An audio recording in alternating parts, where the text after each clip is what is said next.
पर मौजूद तमाम गणमान्य व्यक्ति,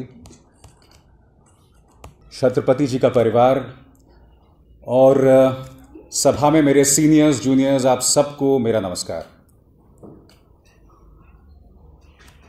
छत्रपति रामचंद्र छत्रपति, मैंने कल्पना नहीं किया था कि 2017 में जब गुरमीत राम रहीम को सज़ा मिली थी और उसके बाद एबीपी न्यूज़ का पत्रकार होते हुए मैंने उन पर न जाने कितने शोज किए थे, और आज एक ऐसा मौका आएगा कि जब उनके नाम पर मुझे सम्मानित किया जाएगा।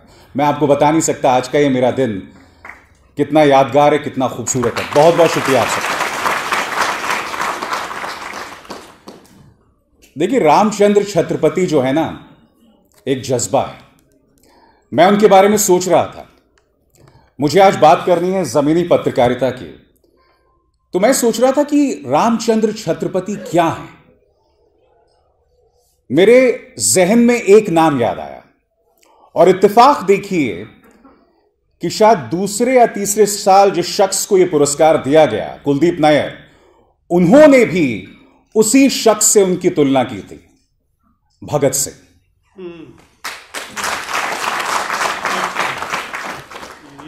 इस जज्बे के क्या मायने हैं ये मैं आपको बताने वाला हूं, मगर इस मंच से दो आवाजें, दो शब्द निकले, न्यूट्रलिटी और हौसला। न्यूट्रलिटी यानी तटस्थता और हौसला। अंशुल जी कह रहे थे कि मैं नहीं जानता कि पिताजी को कहां से हौसला मिलता है, मगर अपने संबोधन में उन्होंने एक बात कही मुझे कि वो बहुत हंसते थे, छोटी छोटी बातों पे हंसते थे, छोटी छोटी बातों को लेकर उनके चेहरे पर मुस्कान आती थी। मैंने इसी मंच पर उनकी मृत्यु के 20 साल बाद दो लोगों के गले भरते देखा है, चावला जी का और खुद अंशुल जी का।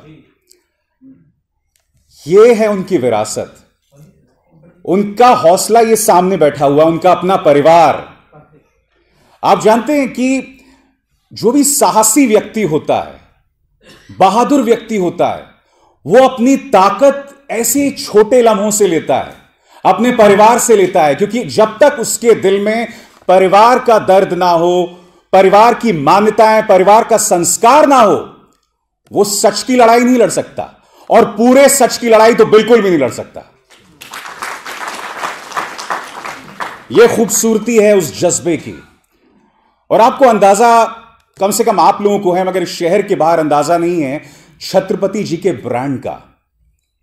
अभी बताया अंशुल जी ने कि सरकारें जितनी भी आई, किसी ने मदद नहीं की। आपको यह नहीं भूलना चाहिए कि 2017 में जब फैसला आया था, तो सत्ता पक्ष के एक सांसद ने यह कहा था कि हम अदालत के फैसले पर विश्वास करें या उन दो बलात्कार पीड़ितों पर। नहीं, उन्होंने कहा था कि हम उन दो बलात्कार पीड़ितों पर विश्वास करें या गुरमीत राम रहीम पर, जबकि अदालत फैसला दे चुका था। छत्रपति जी का इस व्यवस्था के खिलाफ संघर्ष था, यानी कि सजा मिलने के बावजूद कुछ लोग उनके अपराधों को सही ठहराने का प्रयास कर रहे थे। इतना चुनौतीपूर्ण काम था। 2002 जैसे जिक्र किया गया, उस वक्त ना यूट्यूब था, न्यूज चैनल्स थे, उस कदर नतमस्तक नहीं थे जैसे कि आजकल है। मगर हमारे जो छोटे छोटे इलाके हैं, क्योंकि उस वक्त सिरसा भी एक किस्म का मुफस्सिल इलाका था, उन्हें उस तरह की कवरेज, उस तरह की प्राथमिकता मुख्य धारा में नहीं मिल रही थी। और उस दौरान एक आदमी कुछ पीड़ितों के साथ खड़ा हुआ था, बगैर इस चीज का परवाह किए कि उसका एक परिवार है, उसका एक बेटा है, और फिर उसे उस बात की कीमत चुकानी पड़ी। जमीनी पत्रकारिता, आदर्श जमीनी पत्रकारिता करने वाले लोग जो हैं, वो आज भी उस लड़ाई को लड़ रहे हैं। दूसरा शब्द पन्नू साहब ने न्यूट्रलिटी कही, बिल्कुल सही कहा आपने। आप मुझे बताइए ना, न्यूट्रलिटी, तटस्थता, एक तरफ गुरमीत राम रहीम, दूसरी तरफ उसकी दो बलात्कार पीड़िता, इसमें कहां से न्यूट्रलिटी है भाई? कैसी न्यूट्रलिटी है? आपको पक्ष लेना पड़ेगा एक का। और अगर आप लोग मुझे फेसबुक पे फॉलो करते हैं तो मेरा तो फलसफा यही है। एली वीजल, एक यहूदी राइटर थे, एक ज्यूइश राइटर थे, उन्होंने लिखा था कि the neutrality strengthens the oppressor and weakens the oppressed, यानी कि तटस्थता से जो ताकतवर है वो और ताकतवर बनता है और जो कमजोर है वो और नीचे गिरता है। इसलिए ढकोसला ना किया जाए न्यूट्रलिटी का। मगर पिछले 7 सालों से तो मीडिया न्यूट्रल भी नहीं है। किसकी नौकरी बजाते हैं ये लोग, किसकी सेवा करते हैं, आप सब देख रहे हैं। दोस्तों, जमीनी पत्रकारिता की चुनौतियां समझाने के लिए मैं कुछ किरदार आपके सामने पेश करूंगा। अभी कुछ दिनों पहले क्या हुआ, अचानक खबर आई कि पवन जायसवाल को कैंसर हो गया है। पवन जायसवाल कौन? पवन जायसवाल उत्तर प्रदेश का एक पत्रकार, जिसने मिड डे मील स्कीम्स में धांधली को लेकर खबर की थी। उसने वो खबर की जिसका मकसद था हमारे गरीब बच्चों के साथ किस तरह का अन्याय हो रहा है। और आप जानते हैं, उसे उत्तर प्रदेश सरकार ने इतना परेशान किया, और अब मुझे पता चला उन्हें कैंसर भी हो गया है। आप अंदाजा लगा सकते हैं यह आदमी किस संघर्ष से गुजर रहा है। अब मैं ये नहीं कह रहा हूं कि कैंसर उनको उस वजह से हुआ, नहीं, मगर एक आदमी जो सच की लड़ाई लड़ रहा है, उसकी राह कितनी कठिन है। ये वो गिने चुने लोग हैं जो आज की तारीख में हमारे गांव से, हमारे मुफस्सिल इलाकों से आप तक खबर, असली तस्वीर ला रहे हैं। आज से 1 साल पहले हाथरस में एक गुड़िया के साथ दुष्कर्म हुआ था। केरल का एक पत्रकार वहां जाता है, वहां वो पहुंचता नहीं है, मगर प्रशासन उसके खिलाफ यूएपीए लगा देता है, आतंकवाद की धाराएं लगा देता है। वो पत्रकार आज भी जेल में है। कितना बड़ा ढकोसला है इस देश का लोकतंत्र। और ये सब हमारी लड़ाई लड़ रहे हैं। हम में से कई लोग अंधभक्ति के चलते कह सकते हैं कि हमें क्या, क्योंकि वो अंधभक्ति हम पर इतनी हावी है, वो छद्म राष्ट्रवाद का धतूरा इस कदर हमें चटाया जा चुका है कि हम ये देख नहीं रहे हैं कि जो लोग आपकी लड़ाई लड़ रहे हैं, आप उनको नहीं सुनना चाहते हैं, आप उन्हें देशद्रोही बताते हैं, आप उन्हें टारगेट करते हैं। राम रहीम को आप सब जानते हैं। मैं आपके सामने 2 और नाम लाना चाहूंगा, और ये 2 नाम मैं आपको इसलिए ला रहा हूं क्योंकि इन दोनों को मैंने बतौर रिपोर्टर कवर किया है, और जमीनी पत्रकारिता इनके अत्याचार के सामने किस कदर धराशायी हुई है उसका जिक्र मैं आपको करना चाहूंगा। 2 नाम, SR कल्लूरी और शहाबुद्दीन। इन दोनों में से किस नाम से आपका परिचय है? कौन है शहाबुद्दीन? सीवान के डॉन लोग कहते थे उनके, सीवान के सांसद भी हुआ करते थे। और SR कल्लूरी बस्तर के आईजी। ये दोनों खबरें मैंने की हैं क्योंकि जब शहाबुद्दीन रिहा हो गए थे तिहाड़ जेल, अभी जाने से पहले, अब तो खैर वो अब जिंदा ही नहीं है, वो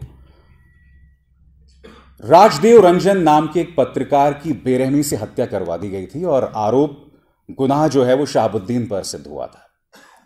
राजदेव रंजन सीवान में बैठ के वो पत्रकारिता करने का हौसला कर रहा था। मैं जब सीवान गया था, बिहार एक ऐसी जगह है, आप किसी भी गली कूचे में खड़े हो जाइए, आपको मेहनत नहीं करनी पड़ती लोगों से साउंड बाइट्स के लिए।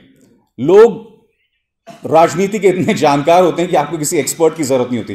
बिल्कुल जैसे हरियाणा में भी आप किसी भी गली कूचे में खड़े हो जाइए, लोगों के पास कहने के लिए इतनी खूबसूरत बातें होती हैं, इतनी मजेदार बातें होती, क्या बताएं। लोग डरे हुए थे जब मैं सीवान गया था, कोई कहने को राजी नहीं था बिहार जैसी जगह में, क्योंकि डॉन वापस आ चुका था। राजदेव रंजन की हत्या कर दी जाती है। वो राजदेव रंजन जो ऐसे ही मुफस्सिल इलाके में काम करने वाला पत्रकार था। SR कल्लूरी बस्तर का आईजी। अब आप कहेंगे कि मैं डॉन से इसकी तुलना क्यों कर रहा हूं। बस्तर का आईजी जब रमन सिंह की सरकार थी छत्तीसगढ़ में, आप जानते हैं एक पत्रकार ने व्हाट्सएप ग्रुप में सिर्फ SR कल्लूरी को लेकर एक लतीफा, एक जोक पोस्ट किया था, जेल में डाल दिया, सिर्फ एक जोक पोस्ट करने के लिए। कौन SR कल्लूरी?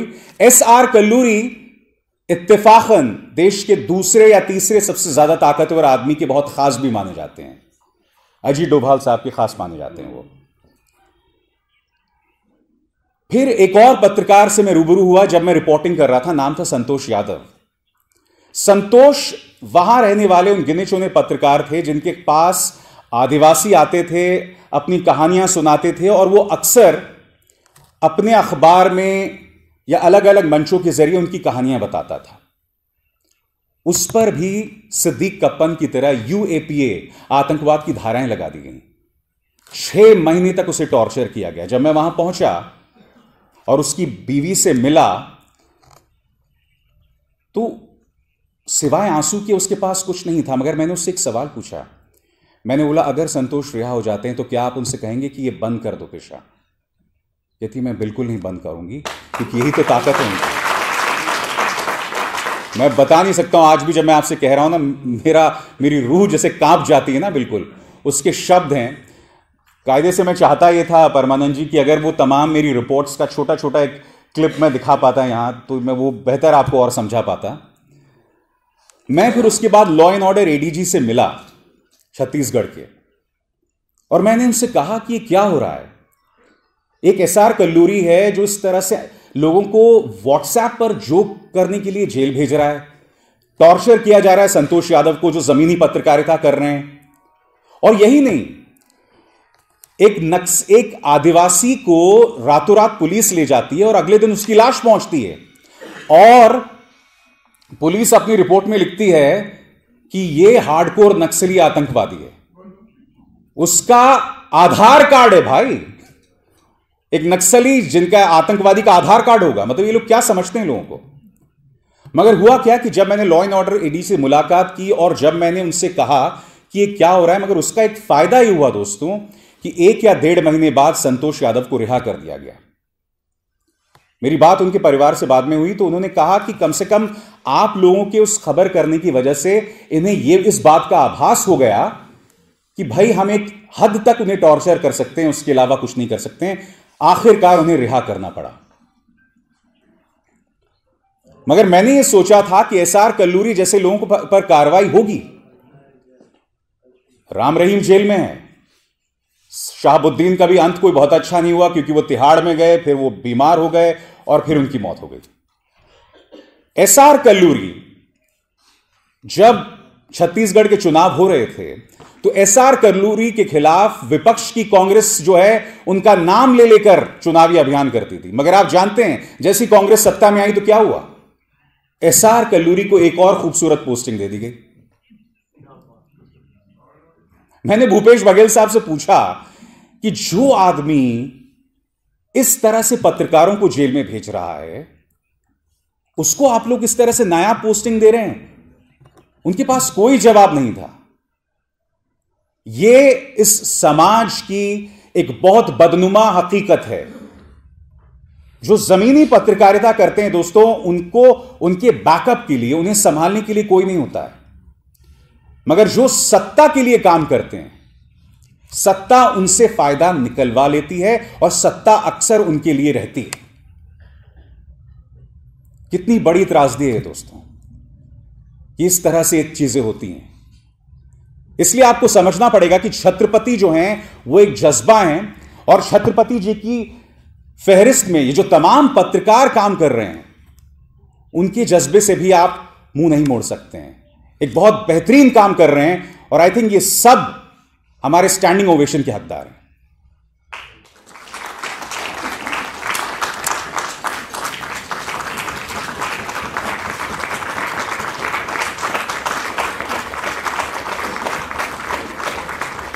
शुक्रिया। और जमीन पर काम करने वाले पत्रकारों के लिए मुश्किलें कम नहीं है दोस्तों। आजकल क्या हो रहा है, पृष्ठभूमि क्या है जहां हमें इस वक्त किसान आंदोलन हो रहा है, इतना खूबसूरत आंदोलन। एक तो एक और चीज मैं कहना चाहूंगा, चूंकि मैं हरियाणा की जमीन पर हूं, मैं एक बार फिर हाथ जोड़कर, शीश झुकाकर मेरे जो किसान भाइयों को नमन करना चाहता हूं। आप लोगों ने इस देश को बताया है सत्याग्रह की ताकत क्या होती है। इस नाउम्मीद देश को आपने एक उम्मीद की किरण दी है कि सामने चाहे कितना भी बड़ा अत्याचारी हो, अगर आप गांधी के सिद्धांतों पर यकीन करते हैं तो आपके सामने झुकता है। झुकती है दुनिया, झुकाने वाला चाहिए, और आप हैं वो। मैंने हमेशा, देखिए, मैंने किसानों का साथ इसलिए नहीं दिया क्योंकि वो 3 कृषि कानून जो हैं उनके खिलाफ थे। मैंने आपका साथ इसलिए दिया क्योंकि आपको आंदोलन करने का हक है, और वो हक सबको है। और अगर कोई आंदोलन करेगा तो वो देशद्रोही नहीं बन जाएगा। शाहीन बाग में कुछ माएं, कुछ औरतें बैठती हैं, आप उनको पाकिस्तानी बता देते हैं। किसान बेचारा सिंघू बॉर्डर नहीं पहुंचता है, थ्योरी बन जाती है कि साहब वो खालिस्तानी है। तो वाकई मेरे किसान बंधुओं को सलाम मेरा, और वो मैं बोलना चाहता था। तो मैं बात कर रहा था दोस्तों जमीनी पत्रकारिता की, और ये चुनौती लगातार बढ़ रही है। वो चुनौती इसलिए बढ़ रही है, सिर्फ सरकार का दमन नहीं है, सरकार के प्रभाव में जो न्यूज चैनल्स दिल्ली और नोएडा से चलाए जाते हैं। क्योंकि देखिए हो क्या रहा है न्यूज चैनल्स में, उन न्यूज चैनल्स में अगर आप देखें प्राइम टाइम में डिबेट क्या होता है, कोई जिन्ना, हिंदू, मुसलमान, पाकिस्तान, इसके अलावा कुछ नहीं। इस तरह की पत्रकारिता में बिल्कुल मेहनत नहीं लगती है, दिमाग नहीं लगता है। 4 एक्सपर्ट्स को बिठा दो, वो आपस में एक दूसरे के साथ गाली गलौज करते रहें, बस ये है पत्रकारिता और कुछ नहीं है। मगर जमीनी पत्रकारिता में निवेश करने के लिए आपको लोगों की समस्याएं सामने लानी पड़ेंगी, और जब आप लोगों की समस्याएं सामने लाएंगे तो वो सरकार को असहज करती हैं। आप समझिए, सरकार सिर्फ ये हिंदू मुस्लिम डिबेट्स अपने चुनावी फायदे के लिए नहीं चाहता है। सरकार यह भी चाहता है कि वो जमीनी पत्रकारिता से उपजने वाले मुद्दे वो सामने ना आए, क्योंकि जब वो सामने आएंगे तो जनता आपको जवाबदेह बनाएगी। तो इसलिए आप लोगों की चुनौती, जो जमीन पर काम करने वाले, छोटे छोटे इलाकों पर काम करने वाले की पत्रकार जो हैं, उनकी बहुत बड़ी चुनौती है। देखिए एक तरफ तो क्या होता है, जिन न्यूज चैनल्स के लिए आप लोग काम करते हैं या जिन अखबारों के लिए आप काम करते हैं, आप लोगों को पैसे वैसे ही बहुत कम मिलते हैं, रोजी रोटी चलाना भी बहुत मुश्किल एक काम होता है। ऊपर से जो नोएडा में बैठे न्यूज चैनल्स हैं वो आपको बदनाम कर रहे हैं, क्योंकि जब आप किसानों के बीच जाते हैं तो आपको गोदी मीडिया बताकर अक्सर किसान आपको जो है जलील करता है। वो किसान दरअसल अपना गुस्सा निकाल रहा है नोएडा के एंकर्स पर, उनके संपादकों पर, मगर उसका जरिया वो पत्रकार है जो आपके बीच में आ रहा है। तो आप समझ रहे हैं कितनी कड़ी चुनौती है उस जमीनी पत्रकार के लिए, और उसके लिए मुश्किल पैदा कर रहे हैं इनके अपने अखबार जो चाटुकार बने हुए सत्ता के, इनके अपने न्यूज चैनल्स जो प्राइम टाइम में जहर बोकर हमारी मौजूदा पीढ़ी और आने वाली पीढ़ियों को बर्बाद करने का काम कर रहे हैं, और कुछ नहीं कर रहे हैं। आज आप लोगों में से कुछ लोग नहीं समझेंगे, मगर एक दिन आएगा जब हम एक ऐसे मुकाम पर होंगे जब हमारे लिए यू टर्न लेना भी बहुत मुश्किल होगा, और इस तरह की जहरीली पत्रकारिता की एक बहुत बड़ी कीमत यह देश चुकाएगा। आप मुझे बताइए ना, मैं एक सीधा सा सवाल पूछना चाहता हूं कि अगर हम रोज अपने न्यूज चैनल्स में यह बताएं कि हिंदू खतरे में है, मुगल हम पर आके राज करेगा, 600-700 साल पुराने वाले मुगलों के लिए आजकल के नागरिकों पर हम हमला करेंगे, इससे फायदा किसको हो रहा है? इतिहास में, काले इतिहास में दफन रह के फायदा किसको है? देश आगे बढ़ रहा है इससे? नहीं, हमारी सोच मध्ययुगीन बनती जा रही है। खैर उस वक्त भी सोच जो है इस वक्त से तो बहुत बेहतर हुआ करती थी।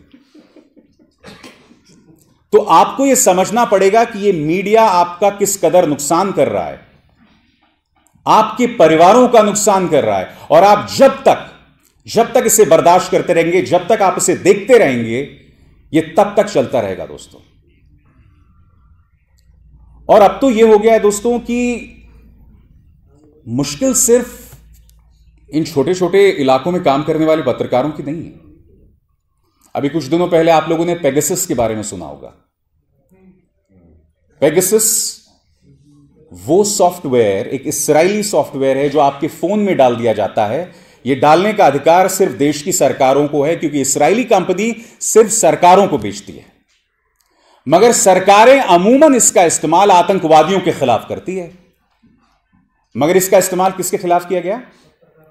पत्रकारों के खिलाफ किया गया। इनमें 2 महिला पत्रकार मेरी दोस्त भी हैं, रोहिणी सिंह और स्वाति चतुर्वेदी। रोहिणी सिंह वो पत्रकार हैं जिनकी एक स्टोरी से अमित शाह जी बहुत दुखी हुए थे। उनके बेटे जय शाह की खबर थी कि जब से मोदी सरकार आई है जय शाह की संपत्ति में 16,000 गुना का इजाफा हुआ है। चलिए, किसी के तो अच्छे दिन आए। तो रोहिणी पर कोर्ट केसेस तो हुए ही, मगर उनके फोन की जासूसी भी करवाई गई पेगासस के जरिए। उसी तरह से स्वाति ने किताब लिखी थी आई एम ट्रोल, यानी कि भारतीय जनता पार्टी का जो प्रचार तंत्र है वो किस तरह से काम करता है, किस तरह का जहरीला प्रचार करता है, उस पर उन्होंने किताब लिखी थी। अब आप कहेंगे जासूसी है तो क्या हुआ?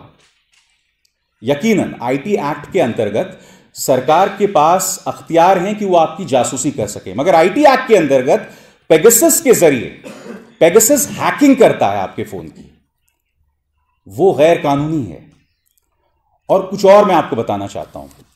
मसलन, फोन दिखाइए जरा अपना, मेरे दे दीजिए। अब जैसे ये फोन बंद है, अगर ये ऑफ भी है, स्विच ऑफ भी है, पेगासस जो सॉफ्टवेयर है स्विच ऑफ होने के बावजूद भी इस वक्त मैं जो बोल रहा हूं, मैं कर रहा हूं, ये तमाम चीजें किसी कंट्रोल रूम में दिखाई और सुनाई दे रही होंगी। आप समझते हैं कितना बड़ा गुनाह है? मैं अपने बच्चों के साथ खेल रहा हूं, ये तमाम चीजें किसी काले कंट्रोल रूम में बैठकर कोई शख्स देख रहा है। जिस महिला के फोन को आपने पेगासस के जरिए हैक किया है वो नहा रही है, और अगर फोन उसके बाथरूम में है तो वो तमाम चीजें कोई बैठ के किसी कंट्रोल रूम में देख रहा है। और सबसे बड़ी बात, आप आतंकवादियों के खिलाफ इस्तेमाल करते हैं। रोहिणी सिंह आतंकवादी है, स्वाति आतंकवादी है, सिद्धार्थ वरदराजन आतंकवादी है, पौरंजय गुहा ठाकुरता आतंकवादी है। पौरंजय गुहा ठाकुरता का गुनाह यह था कि उन्होंने मुकेश अंबानी और गौतम अडानी के बारे में किताब लिखी जिसको लेकर उन पर कोर्ट केसेस किए गए। और ये लोग कोर्ट केसेस पे नहीं रुके, आप उनकी जासूसी पेगासस के जरिए करवा रहे थे। सबसे शर्मनाक बात, जिस लड़की ने former chief justice of India Ranjan Gogoi के खिलाफ सेक्सुअल हैरेसमेंट, यौन उत्पीड़न का आरोप लगाया था, उस लड़की के फोन को भी जासूसी पर लगाया गया। न सिर्फ उसके बल्कि उसके परिवार के 11 सदस्यों पर। और बताया जाता है कि एक जासूसी में शायद 75 लाख, एक फोन में 75 लाख खर्च होते हैं हैक करने में। 11 फोन, 11 गुना 75 कितना हो सर? मैथ्स आपका अच्छा होगा मुझसे। मतलब 8-9 करोड़ के आसपास आप लगा रहे हैं एक लड़की के ऊपर, वो लड़की जो कि पीड़ित है। मुझे समझाइए ना, गुरमीत राम रहीम की पीड़ित और इस पीड़ित में क्या फर्क है? वो सरकार जिसने उस पीड़ित का फोन पेगासस के जरिए हैक किया, और वो व्यवस्था जो उन बलात्कार पीड़ित को निशाना साध रही है, दोनों में क्या फर्क है मुझे बताइए आप। तो ये हो रहा है दोस्तों पत्रकारिता के साथ। वैसे कितना मिनट हो गया? मैं क्या कुछ बोल सकता हूं? नहीं, मैं तो बोल सकता हूं लगातार, हो कोई प्रॉब्लम। अब मैं आपको ज्यादा और वक्त ना लेते हुए मैं अपनी मिसाल देना चाहता हूं। एबीपी न्यूज में मैं था, मैंने छोड़ दिया। और छोड़ने की वजह क्या थी कि एक दिन मैं एंकरिंग कर रहा था और सुल्तानपुर में एक रेस्टोरेंट मालिक पर गोली मार दी जाती है। 2 दिन पहले प्रधानमंत्री नरेंद्र मोदी लखनऊ में थे और उन्होंने कहा कि आप आइए उत्तर प्रदेश में निवेश कीजिए क्योंकि यहां लॉ एंड ऑर्डर सुधर चुका है। अब मैंने सिर्फ इतना कहा कि प्रधानमंत्री 2 दिन पहले आश्वासन दे रहे थे और आज क्या हो गया, इसके अलावा मैंने कुछ नहीं कहा। उसके चलते मुझे 15 दिन की छुट्टी पर भेज दिया गया। वापस आना मैंने सही नहीं समझा, मैं निकलना भी चाहता था क्योंकि मैं समझ रहा था कि मुख्य धारा की मीडिया अब पत्रकारिता करने के लायक नहीं रही। मगर मैंने छोड़ दिया दोस्तों। और उसके बाद क्या होता है, एक दिन अचानक मेरा ड्राइवर कहता है, सर ये जो पीछे आप गाड़ी देख रहे हैं ना, इसे मैं आज चौथी बार देख रहा हूं अपने पीछे। तो मैंने बोला क्यों? कहता है याद है आपको जब आप उस दिन मिली बाबुश के साथ खान मार्केट गए थे। मिली बाबुश मेरे बच्चे हैं। उस दिन भी एक गाड़ी हमारे पीछे थी।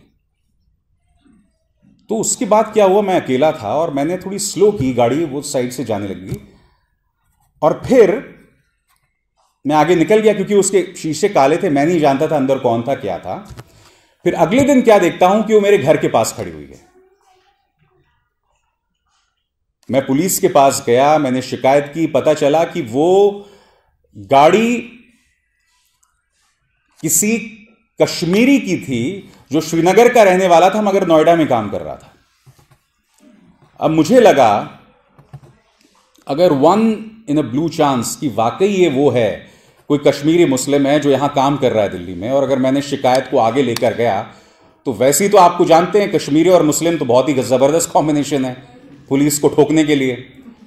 तो मैंने शिकायत वापस ले ली, मगर मैं समझ गया था कि इसकी गाड़ी का इस्तेमाल किया जा रहा था मुझे टेल करने के लिए। जिस चीज का जिक्र पन्नू जी ने कहा, the process is the punishment. मेरे और मेरी वाइफ के खिलाफ 13 करोड़ की टैक्स चोरी के अनाप शनाप टैक्स केसेस दर्ज कर दिए गए। उसके अंतर्गत वो लोग मेरी वाइफ के खिलाफ प्रोसिक्यूशन भी करने वाले थे क्योंकि वो मेरी पत्नी है। करीब 8 या 9 महीने तक उनके प्रमोशन को रोक के रखा गया और उनके साथ बैच था 8 और लोगों का, सिर्फ इसलिए क्योंकि उस बैच का हिस्सा मेरी वाइफ भी थी। और मुझे याद है जब ये तमाम चीजें होती थी तो आपके अपने ही जो कुछ और पत्रकार मित्र होते थे वो उसको लेके मजे लिया करते थे और कुछ लोग कहते थे अरे कोई बात नहीं यार, अगर तुम सच्चे हो तो डरने की क्या बात है। मैंने बोला डरने की तो कोई बात ही नहीं है भाई। जैसे कहा ना कि जो प्रक्रिया है वही सजा है, the process this is the punishment. 2002 से लेके 2017 तक जिस नर्क से प्रजापति परिवार गुजरा है वो प्रक्रिया ही पनिशमेंट है, वही प्रक्रिया सजा है। 2017 से पहले यह वो शख्स था जिसके सामने इस राज्य के गृह मंत्री जो है नतमस्तक होते थे। तो आप समझ सकते हैं उस परिवार को किस असुरक्षा से गुजरना पड़ा था। तो ये जो प्रक्रिया है ना, यही पनिशमेंट होता है। और आज लोग आसानी से कह देते हैं चलिए कोर्ट केसेस हो गए, कोई बात नहीं है, आप जीत जाओगे यार अगर आप सच्चे हो। मगर आप समझते नहीं हो वो जितने भी दिन चलता है, आप जिस टॉर्चर से गुजरते हैं आप तो अंदाजा लगा ही सकते हैं उसका। मगर लोग जिस टॉर्चर से गुजरते हैं आप समझ नहीं सकते हैं वो कितनी बड़ी असुरक्षा है। मगर मैं यही कहूंगा आप लोगों से कि समर्थन दीजिए हमारे उन पत्रकारों का जो इन छोटे छोटे इलाकों पर काम कर रहे हैं। मैं जानता हूं कुछ ऐसे लोग हैं जो इस पेशे को बदनाम भी करते हैं। कुछ लोगों पर आरोप लगाया जाता है कि भाई जो लोकल पॉलिटिशियंस के वो लोग फिक्सर बने रहते हैं, मगर नहीं। फिर पवन जायसवाल जैसे पत्रकार भी हैं, एक मिसाल हैं, छत्रपति जी जैसे भी। उनके हाथ मजबूत कीजिए, उनके हाथ मजबूत कीजिए ताकि किसी का सिला, किसी का परिणाम रामचंद्र छत्रपति जी जैसा ना हो। खैर उनकी तो एक विरासत है, मैं सिर्फ उनकी मौत की बात कर रहा हूं। वो आज जिंदा होते तो मैं नहीं जानता उनके जरिए और वो क्या क्या कर सकते थे।